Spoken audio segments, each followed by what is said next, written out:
When I got the crisp $50 bill in advance, I figured my client had a heart of gold. But after I was beat up, double-crossed, and shot at, I realized just how hard a heart of gold can be. From the pen of Raymond Chandler, outstanding author of crime fiction, comes his most famous character as CBS presents The Adventures of Philip Marlowe.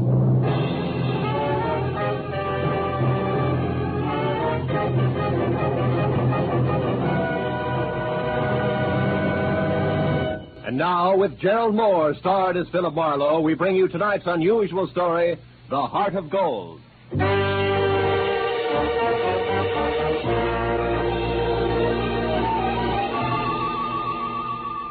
I had spent the day trying to decide how to spend the day, and finally convinced myself Sunday afternoon was a good time to catch up with neglected bookkeeping. But I only got as far as the office door because a special delivery letter was stuck in the mail slot. I ripped it open and watched a crisp $50 bill flutter to the floor. Pinning it down with my toe, I turned to the letter, which was dated Saturday. Dear Mr. Marlowe, kindly investigate the party who lives at 1903 North Ogden Street to find out if his name is really Elliot Perdue and what his occupation is. Then please come to my residence at 5 tomorrow, Sunday. I live at the home of a friend, Arthur Stewart, 33 Lemonwood Drive in Bel Air. I sincerely hope that $50 will be a sufficient retainer. Truly yours, Helen Asher. Judging from the tone of her letter, it was obvious that Helen Asher didn't hire private detectives very often. Nevertheless, I glanced at my watch, which said I had to work very fast, and I headed for 1903 North Ogden. It turned out to be a small house near Selma Street. I got out of my car and walked up to the door.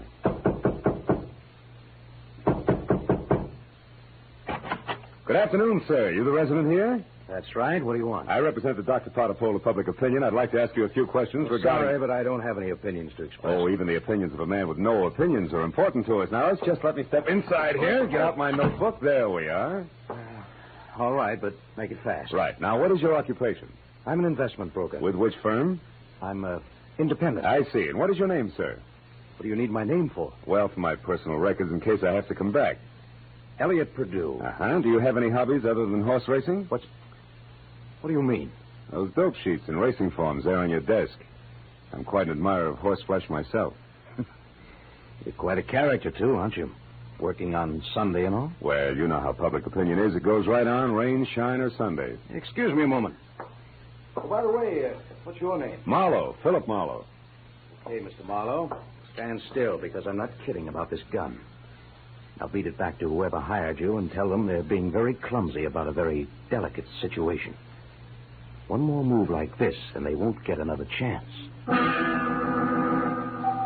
knew Perdue meant business, so I left without an argument. Well, at least I had a repeat on the name, Elliot Perdue, and the occupation of bookie to toss at Helen Asher when I met her at 5 o'clock. In Bel Air, I eventually found 33 Lemonwood Drive. 200 yards of palm trees stood at rigid attention while I drove through the gate and up to the house. When the butler opened the door, he stared at me like my hat was on fire. Yes, sir. Did you wish something? Yes, I'd like to see Mrs. Asher, please. Mrs. Asher? Oh, good heavens.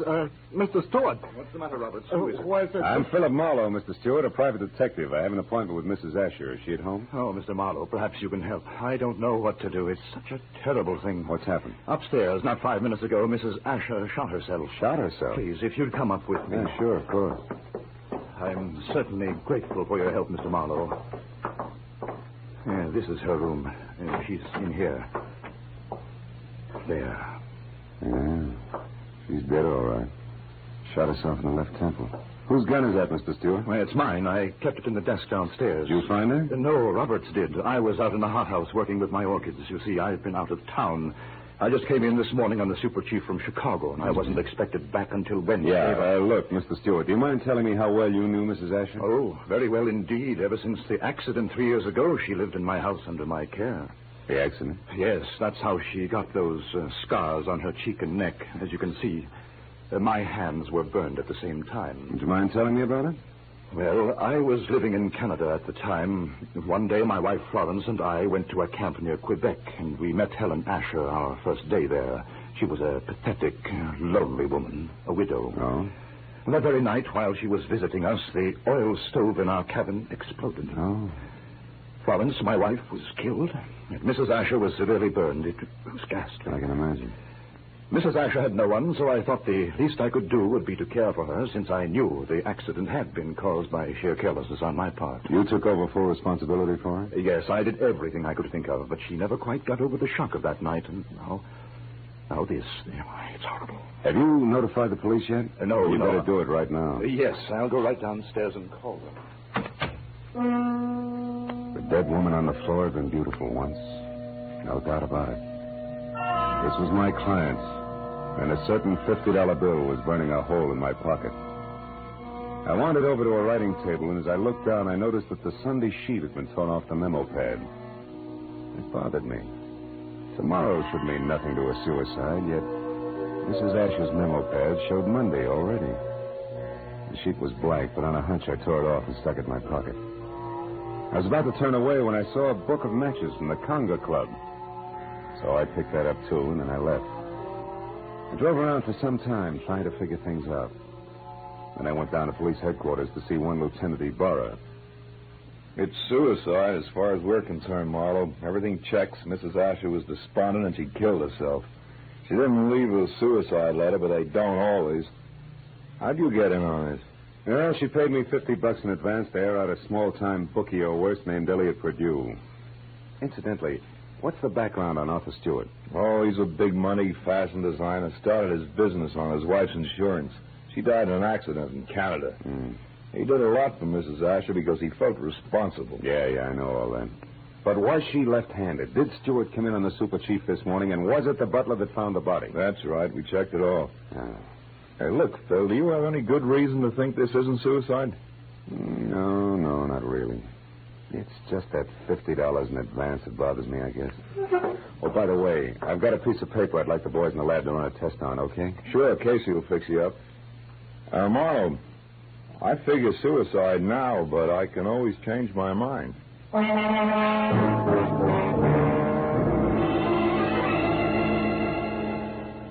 I went down the hall to the police laboratory and handed the blank page of the memo pad to Casey. 10 minutes later, he explained that the impression showed a left-handed person had written a number, Bradshaw 711, with a wide-point fountain pen, probably on the page just above the one I'd given him. Well, I thanked him, dropped 4 bits in the Christmas fund bottle, and found the phone. I dialed Bradshaw 711 and waited.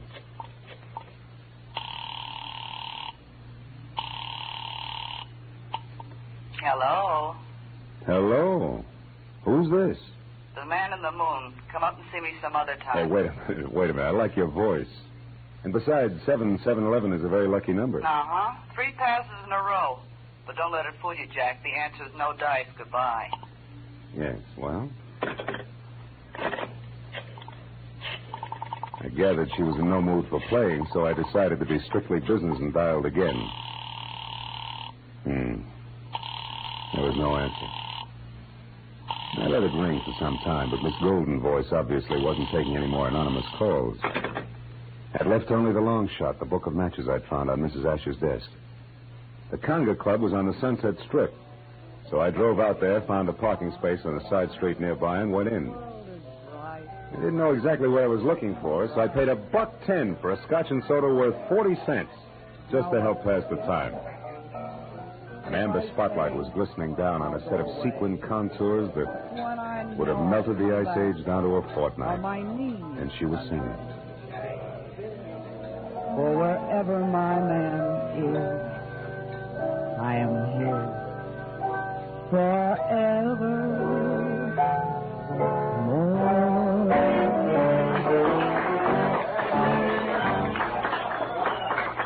I knew it was Bonita, the Conga's featured songstress, and I knew something else, too. There was no mistaking that voice. She was the girl with the lucky phone number. I wrote her a note, called a waiter to the table to deliver it, and then sat back to watch her as she glided over and sidled into a chair opposite me. It was your penmanship that intrigued me, Mr. Malone. It was your voice and so forth, mostly the so forth, that got me, Bonita. Would you care to decipher the Sanskrit you call a note? The waiter said you wrote it. Sure. It says important business. That's an idiom. If you wanted to talk turkey, how would you translate it? Do you know a woman named Helen Asher? Not that I remember. Why? Well, your phone number showed up on a memo pad. How do you account for that? How should I know? Maybe she intended to call me up. Look, you're quite a handsome man, Mr. Marlowe. But you look silly with your nose bent. Why do you keep sticking it into other people's business?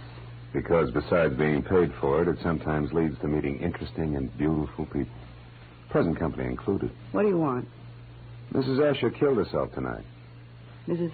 Asher's dead? Yeah. And considering you said you didn't know her, you look very put out about it. All right. Marlowe, you win. But let's not talk about it here. Finish your drink while I get out of this costume. Then meet me outside by the front door in 10 minutes.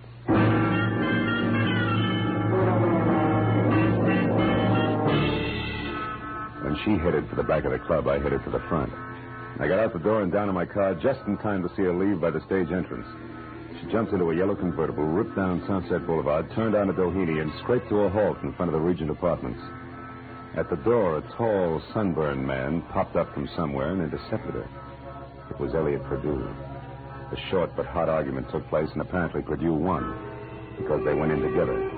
I found the name Benita Malone over the mailbox in number 5 and got to her apartment door just as the second round started. No, I haven't changed my mind, Elliot. I've been doing a little research since you threw me over, Benita.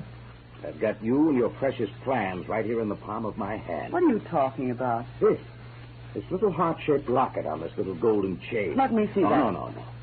I'm not showing this trinket until just the right moment. Listen, Elliot, I don't know what's brewing in that slimy brain of yours. But get this, if you try to monkey with my life again, so help me, I'll kill you. Now, get out. Benita, would you be interested if I told you that I know Mrs. Asher's secret? And would you be interested if I told you that Mrs. Asher killed herself tonight? That slows you down, doesn't it, bright boy? Yes, but it doesn't stop me, beautiful. I'll be seeing you before you know it. I ducked into an alcove and heard Benita slam the door on Perdue's coattails as he left.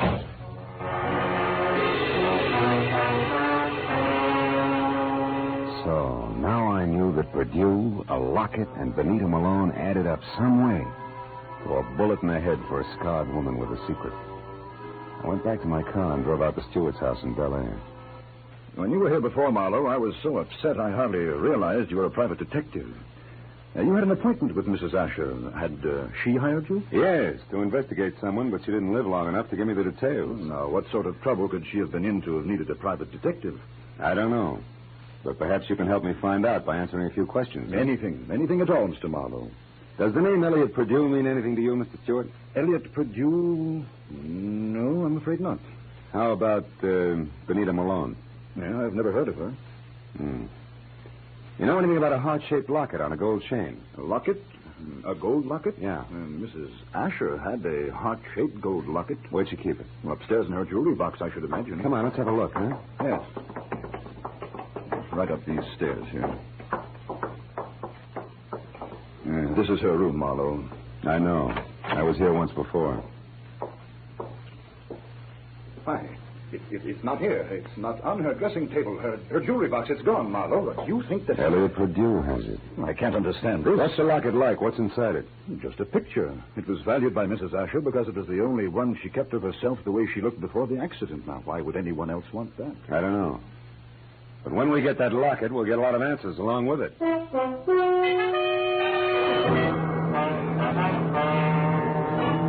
Now I was more convinced than ever that Elliot Perdue, Benita, and the late Mrs. Asher's secret were all dangling from the same chain that supported the gold locket. I said goodnight to Arthur Stewart and started back for Hollywood. But a moment later, I changed my mind and abruptly swung onto a shadowed side road and parked, lights out. It had suddenly occurred to me that the gallivanting Mr. Perdue might call on Stewart. And if so, I wanted to be on hand. Well, 40 minutes later, I was about to call off the cloak and dagger routine when I heard the sound of a powerful motor roaring out of Stewart's driveway. I looked up just in time to see a long black Nash whip by with Stewart at the wheel.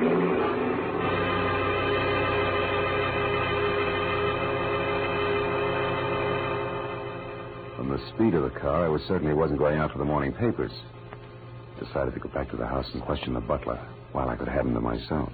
Oh, why, no, Mr. Marlowe. I haven't any idea where Mr. Stewart went. I only know that he had a telephone call, after which he dashed out of the house highly upset. Well, maybe some sick friend needed sitting up with, huh? But tell me, Roberts, did you ever hear of a man named Elliot Perdue? Oh, yes, sir. He called on Mrs. Asher here once or twice while Mr. Stewart was away on business. When did you last see this Mr. Perdue, Roberts? Yesterday morning, sir, about 10 o'clock. And one thing more, did you ever see Mrs. Asher wearing a gold locket, a heart-shaped one? Oh, quite often, sir. As a matter of fact, she asked me about it just yesterday morning, shortly after Mr. Perdue left. She couldn't locate it anyplace.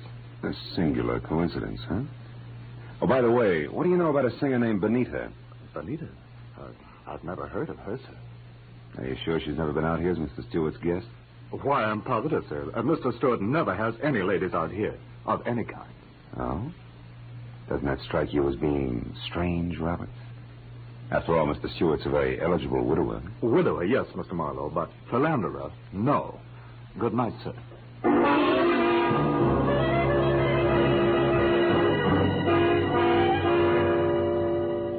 As I drove back to Hollywood, I tried to figure out where Arthur Stewart had gone. But I had about as much to work with as Gypsy Rose Lee after a third encore. And after discounting Benita's place in the Conga, there was only Elliot Perdue's house on North Ogden. 15 minutes later, I walked up to it, but the place was as dark and as quiet as the inside of a coffin. I was about to turn back to my car when suddenly I caught the reflection of a sliver of light bouncing off the glass in Mr. Perdue's living room. I found the back door lock easy to bluff. A moment later, I stepped into the living room. Marlowe, how did you know I was here? Mr. Stewart told me. You're a liar. Arthur wouldn't... Arthur? Well, you see, Mr. Stewart and I... Oh, no, it's Mr. Stewart, huh? Wait a minute, there's someone outside. Perdue. Put out your light. Now, when he finds you, keep talking. Say anything. I'll be behind the door. Here he is.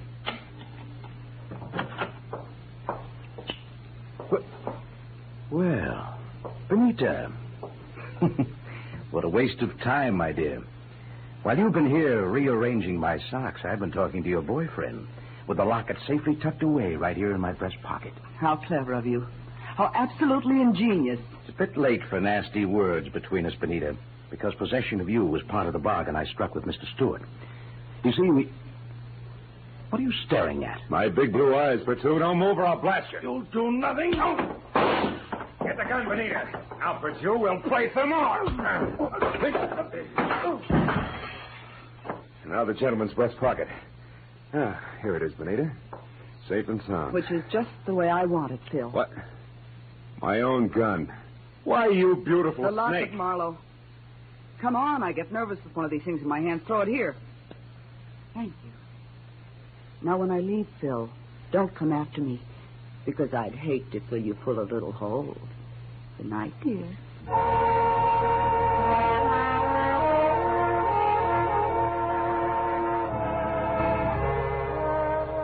When Benita stepped out of that house, I solemnly swore I wouldn't trust another woman for the next 100 years. But a groan from the body on the floor brought me back to 1948 and Elliot Perdue. I knew that he had seen the picture in the locket, so I went to work on him. Come on, Perdue, snap out of it. Come on. Huh? Oh, it's you, Marlowe. Who'd you expect, St. Peter? What was in the locket, Perdue?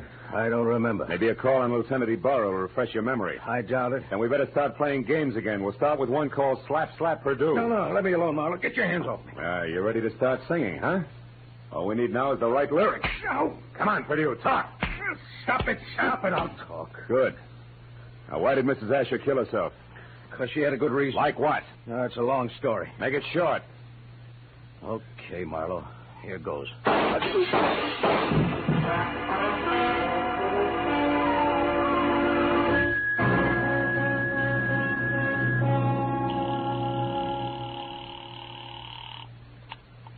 Lieutenant Ibarra speaking. Marlowe, Ibarra.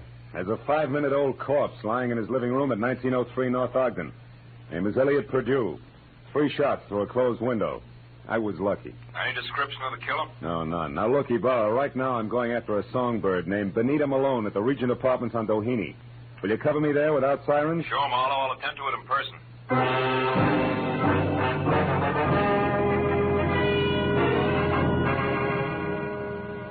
It was only a healthy centerfield's peg from Perdue's house to Benita's. When I got there, the place was dark and a car wasn't in sight. I decided to try the Conga Club. But as soon as I walked in, I began to worry because if Benita had wanted to get rid of that locket, she'd have had enough time to bury it at Forest Lawn.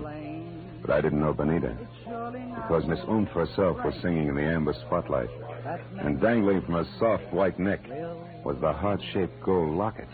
I love you because he's wonderful, because he's just my Bill.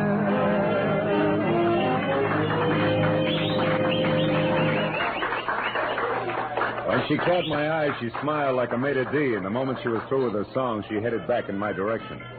But before she got to me, I saw her give the high sign to an ape in a tuxedo. He looked at her and then across toward my table and left the room. I watched Benita glide across the floor in my direction. She was distinctly a thing of beauty. Fine.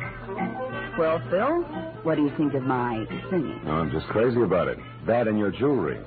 Especially that locket, family heirloom. Mm-hmm. It was more or less handed down to me, generation to generation. That's an old Spanish custom. Yeah, so I've been told. And I imagine tradition prohibits your parting with it, huh? That's right. Unless, of course, someone with oodles of money offers me lots of it in exchange. Then naturally I'd be obliged to part with it. I don't think you'd feel obliged to your mother on the second Sunday in May. Besides, I don't have oodles of money. Oh, you should have told me that earlier. Goodbye, good looking. Hey, wait a minute. We couldn't do any business in a minute. And don't follow me if you want to stay pretty.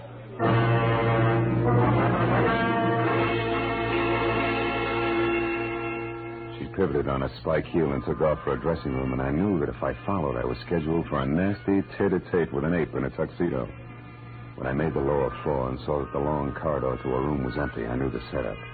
The ape would be on the other side of the door waiting. Benita still had my gun, so I got the nearest substitute for a blackjack, a full bottle of Paul Masson champagne. Then I walked noisily down the corridor as far as her door and knocked. Turned the knob slowly, kicked the door open, and stood clear. It worked. The ape's hairy hand was wrapped around my gun, and it came down in an arc that was never interrupted. And that left him off balance. The ape hit the floor, and before Benita had a chance to close her mouth, I ripped the locket from her neck, picked my gun up, and ran. I didn't stop until I collapsed against the store window. Then I opened up the locket. 2 minutes ran out on me before I realized what was wrong with the picture. Then I knew. Arthur Stewart's home in Bel Air was my next stop.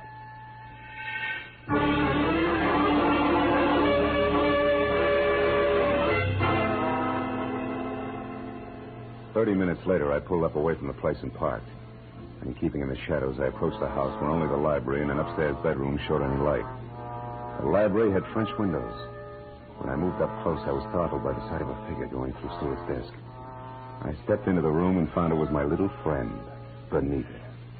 I've got my own gun again, Benita. Phil. Oh, doing a little dusting, honey? Oh, don't be funny. I'm not trying to. How is it you're not upstairs helping Stewart pack? Because I've already finished packing, Mr. Marlowe, and don't turn around. That was well done, Benita. Oh, fine. Sucked in by a little decoy sprinkled with sequins. Don't mind the pose, Marlowe. Just toss your gun on the couch over there. Now. That's better. You know, Marlowe, I can't say that I'm very sorry for you. I don't expect condolences from a character who murdered a woman this afternoon and a man this evening. You killed Mrs. Asher? Yes, and that blackmailing scum plus you as well. But both murders were very necessary, Benita. Even as Marlowe's here will be. Come over here, Benita, behind me. Hurry, Arthur, let's get out of here. Don't worry. And now, Mr. Marlowe, it's time for you. Well, thanks, Benita. You swing a beautiful bookend.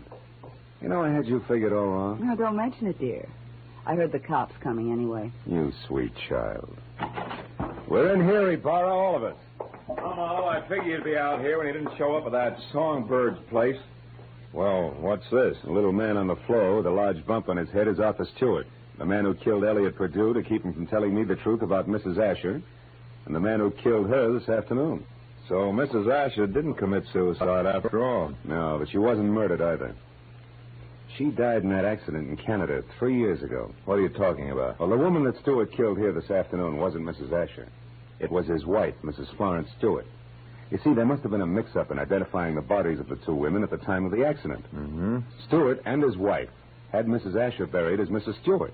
Then they collected the insurance. Neat, huh? Yeah. But what happened? Yeah, it's simple. Stewart got bored with his scarred and unattractive wife, and he started running around with choice little numbers. Like Benita here. Phil, honest, I didn't know a thing about this. Stewart told me that Mrs. Asher depended on him so heavily that she'd be crushed at his seeing another woman. But I didn't know she was his wife. Marlowe, how do you figure this all out? From a locket that belonged to the woman we knew as Mrs. Asher. It had a picture of Stewart and Mrs. Asher taken in dress clothes before she was scarred. Yet Stewart claimed that he and his wife had only met Mrs. Asher the day of the accident, and on a camping trip at that. But, Phil, I saw the picture, too, and I didn't figure that out. That's because you were too busy trying to figure just how much the locket was worth to Arthur Stewart, or to anybody, in cold cash. You were blinded by all the dollar signs in front of your eyes, baby. Why, Phil, how can you say such things?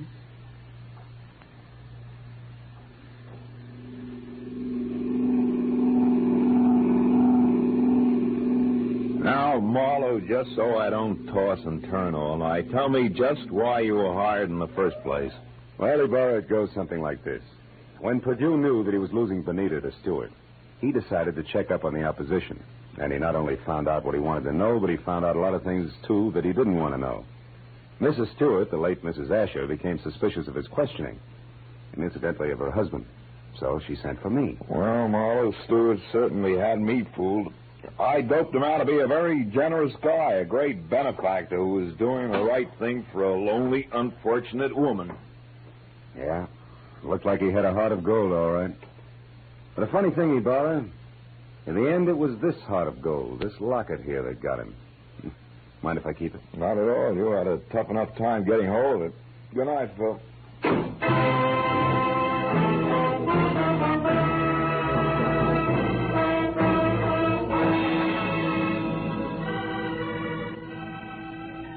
Well, by the time I got back to my apartment on Franklin, the sky was beginning to fill with the soft gray of morning. I pulled the blinds down in my bedroom and sat down for a last cigarette. I had mixed with a lot of funny people that day. But for some cockeyed reason, I kept thinking of Benita Malone, a girl who was no better than she had to be. Finally, I put her out of my mind, and I was about to turn off the desk lamp when I noticed my memo pad. Still read Sunday, which was understandable. But scrawled across the top sheet was a telephone number. And I couldn't figure how it got there. It was written in crimson lipstick. Bradshaw 7. 7-Eleven.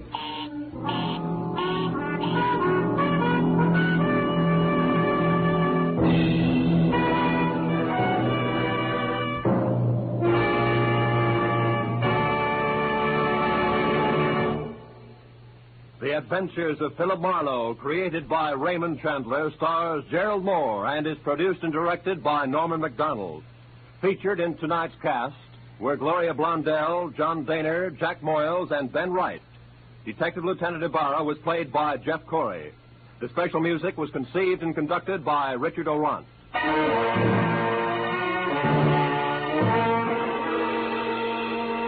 Be sure to be with us again next week when Philip Marlowe says...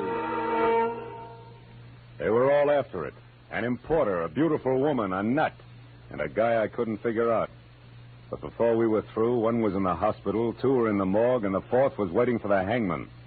All that because of a blue burgonette, something I'd never even heard of before.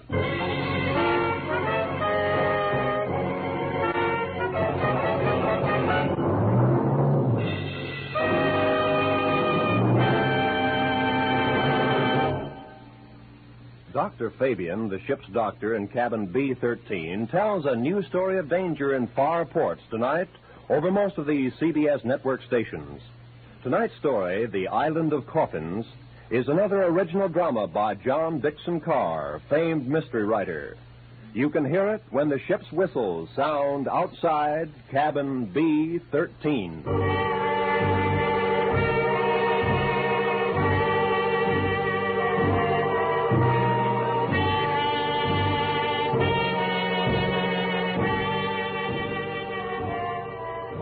This is Roy Rowan speaking. This is CBS, the Columbia Broadcasting System.